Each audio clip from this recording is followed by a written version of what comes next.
एक बार देवता कई विपदाओं में घिरे थे। तब वह मदद मांगने भगवान शिव के पास आए। उस समय शिव जी के साथ कार्तिकेय जी और गणेश जी भी बैठे थे। देवताओं की बात सुनकर शिव जी ने कार्तिकेय और गणेश जी से पूछा कि तुम में से कौन देवताओं के कष्टों का निवारण कर सकता है। तब कार्तिकेय जी और गणेश जी दोनों ने ही स्वयं को इस कार्य के लिए सक्षम बताया। इस पर भगवान शिव ने दोनों की परीक्षा लेते हुए कहा कि तुम दोनों में से जो सबसे पहले पृथ्वी की परिक्रमा करके आएगा वही देवताओं की मदद करने जाएगा। भगवान शिव के मुख से यह वचन सुनते ही कार्तिकेय जी अपने वाहन मोर पर बैठकर पृथ्वी की परिक्रमा के लिए निकल गए। लेकिन गणेश जी सोच में पड़ गए कि वह चूहे पर ऊपर चढ़कर सारी पृथ्वी की परिक्रमा करेंगे तो इस कार्य में उन्हें बहुत समय लग जाएगा। तभी उन्हें एक उपाय सूझा। गणेश जी अपने स्थान से उठे और अपने माता पिता की 7 बार परिक्रमा करके वापस बैठ गए। अब परिक्रमा करके लौटने पर कार्तिकेय जी स्वयं को विजेता बताने लगे। तब शिव जी ने श्री गणेश से पृथ्वी की परिक्रमा ना करने का कारण पूछा।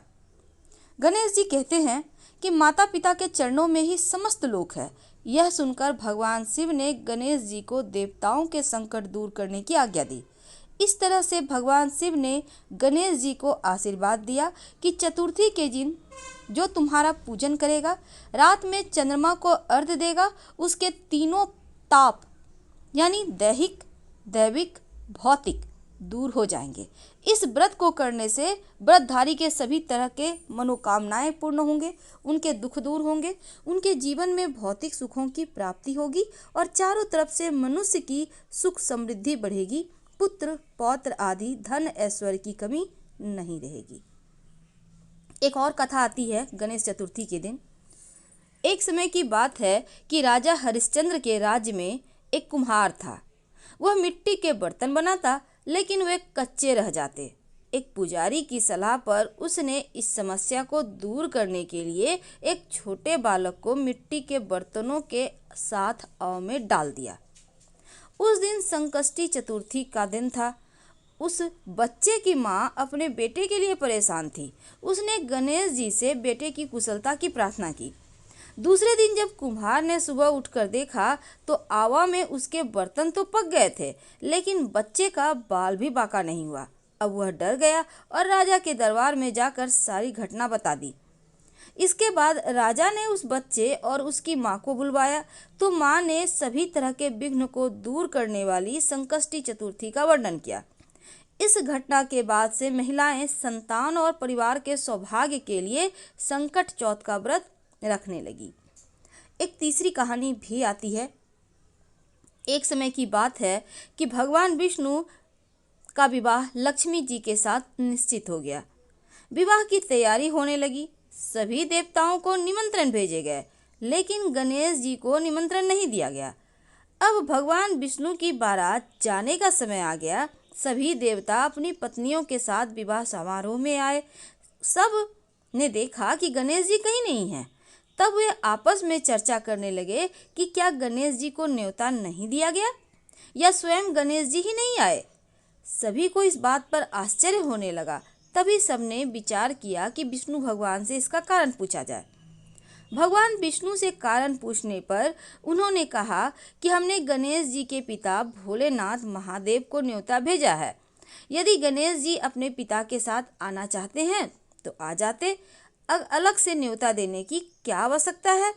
दूसरी बात यह भी है कि उनको 1.25 मन मूंग, 1.25 मन चावल, 1.25 मन घी और 1.25 मन लड्डू का भोजन दिन भर में चाहिए। यदि गणेश जी नहीं आएंगे तो कोई बात नहीं, दूसरे के घर जाकर इतना सारा खाना पीना भी तो अच्छा नहीं है। इतनी वो बात ही कर रहे थे कि किसी ने सुझाव दिया कि यदि गणेश जी आ भी जाएं तो उनको द्वार पर बनाकर बैठा देंगे। आप घर की याद रखना। आप तो चूहे पर बैठकर धीरे धीरे चलोगे तो बारात से बहुत पीछे रह जाओगे। अब यह सुझाव सबको पसंद आ गया तो भगवान विष्णु ने भी सहमति दे दी। इतने में गणेश जी आ गए और उन्हें समझा बुझाकर घर की रखवाली करने बैठा दिया। बारात चल दी। तब नारद जी ने देखा कि गणेश जी तो दरवाजे पर ही बैठे हुए हैं तो वे गणेश जी के पास गए और रुकने का कारण पूछा। गणेश जी कहने लगे कि भगवान विष्णु ने मेरा बहुत अपमान किया है। तो नारद जी कहते हैं, आप अपनी मूषक सेना को आगे भेज दीजिए, वह रास्ता खोद देगी जिससे उनके वाहन धरती में धंस जाएंगे, तब आपको सम्मानपूर्वक बुलाना पड़ेगा। अब तो गणेश जी ने अपनी मूषक सेना जल्दी से आगे भेज दी और सेना ने जमीन पोली कर दी। जब बारात वहां से निकली तो रथों के पहिए धरती में धंस गए। लाख कोशिश करें लेकिन पहिए ही नहीं निकले। सभी ने अपने अपने उपाय किए लेकिन पहिए निकले ही नहीं बल्कि टूट गए। किसी को कुछ भी समझ में नहीं आ रहा था कि क्या किया जाए। तब नारद जी कहते हैं, आप लोगों ने गणेश जी का अपमान करके अच्छा नहीं किया। यदि उन्हें मना कर लाया जाए तो आपका कार्य सिद्ध हो सकता है और वह संकट टल सकता है। शंकर भगवान ने अपने दूत नंदी को भेजा और गणेश जी को लेकर आ गए। अब गणेश जी का आदर सम्मान के साथ पूजन किया। तब रथ के पहिए निकल गए परंतु वे टूट फूट गए। अब उन्हें सुधारे कौन? पास के खेत में खेती का काम कर रहा था तो उसे बुलाया गया। हाथी अपने कार्य करने से पहले श्री गणेशाय नमः कहकर गणेश जी की वंदना की और फिर काम करने लगा। देखते ही देखते खाती ने सभी पहियों को ठीक कर दिया।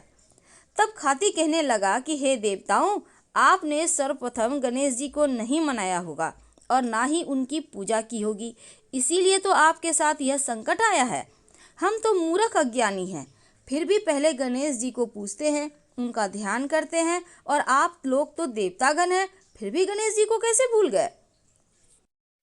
अब आप लोग भगवान श्री गणेश जी की जय बोलकर जाएं तो आपके सब काम बन जाएंगे और कोई संकट भी नहीं आएगा। ऐसा कहते हुए बारात वहां से चल दी और भगवान विष्णु का लक्ष्मी जी के साथ विवाह संपन्न करा के सभी लोग सकुशल घर लौट आए।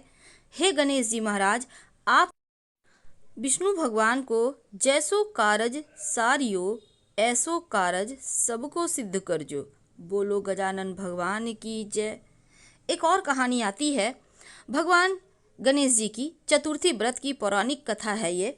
एक बार भगवान शिव और माँ पार्वती नर्मदा नदी के किनारे बैठे थे। वहाँ माँ पार्वती ने भगवान शिव के साथ समय व्यतीत करने के लिए चौपड़ खेलने को कहा। अब शिव जी चौपड़ खेलने के लिए तैयार हो गए, लेकिन इस खेल में हार जीत का फैसला कौन करेगा, यह प्रश्न सबके समक्ष उठा। तो भगवान शिव ने कुछ तिनके एकत्रित करके उसका एक पुतला बनाकर उसकी प्राण प्रतिष्ठा कर दी। पुतले से कहा कि बेटा, हम चौपड़ खेलना चाहते हैं, परंतु हमारी हार जीत का फैसला करने वाला कोई नहीं है, इसलिए तुम बताना इन दोनों में कौन हारा और कौन जीता। इसके बाद भगवान शिव और माँ पार्वती का चौपड़ खेल शुरू हो गया। यह खेल 3 बार खेला गया और संयोग से तीनों बार माँ पार्वती की जीत हुई। खेल समाप्त होने के बाद बालक से हार जीत का फैसला करने को कहा गया, तो उस बालक ने महादेव का नाम कहा, उनको विजयी बता दिया। अब यह सुनकर माँ पार्वती क्रोधित हो गईं और क्रोध में उन्होंने बालक को लंगड़ा होने, कीचड़ में पड़े रहने का श्राप दे दिया। बालक ने माता पार्वती से माफ़ी मांगी और कहा कि यह मुझसे अज्ञानवश हुआ है, इसलिए मैंने किसी द्वेष भाव से ऐसा नहीं किया। बालक द्वारा क्षमा मांगने पर माता ने कहा, यहाँ गणेश पूजन के लिए नाग कन्याएं आएंगी, उनके कहे अनुसार तुम गणेश व्रत करो, ऐसा करने से तुम मुझे प्राप्त करोगे। यह कहकर माता पार्वती शिव के साथ कैलाश पर्वत चली गईं।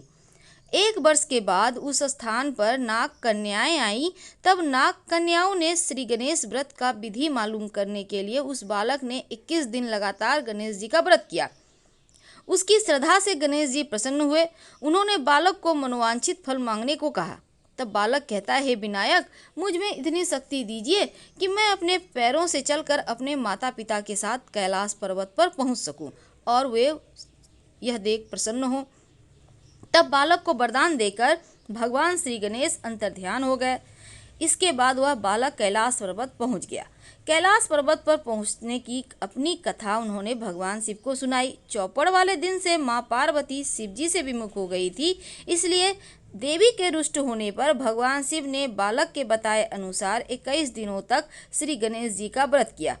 इस व्रत के प्रभाव से माँ पार्वती के मन से भगवान शिव के लिए नाराजगी थी वो समाप्त हो गई। अब यह व्रत विधि भगवान शंकर ने माँ पार्वती को बताई। यह सुनकर माँ पार्वती के मन में अपने पुत्र कार्तिकेय से मिलने की इच्छा हुई। तब माँ पार्वती ने 21 दिनों तक भगवान श्री गणेश का व्रत किया और दूर्वा, पुष्प, लड्डुओं से गणेश जी का पूजन अर्चन किया। व्रत के 21वें दिन कार्तिकेय जी स्वयं ही माता से मिलने आ गए। उस दिन से श्री गणेश चतुर्थी का यह व्रत समस्त मनोकामनाओं की पूर्ति करने वाला व्रत माना जाता है। इस व्रत को करने से मनुष्य के सारे कष्ट दूर होकर मनुष्य को संसार का समस्त सुख सुविधाएं प्राप्त होती है। हे गणेश जी महाराज, कथा कहने और सुनने वाले दोनों के जीवन में खुशियां भरना। हर हर महादेव।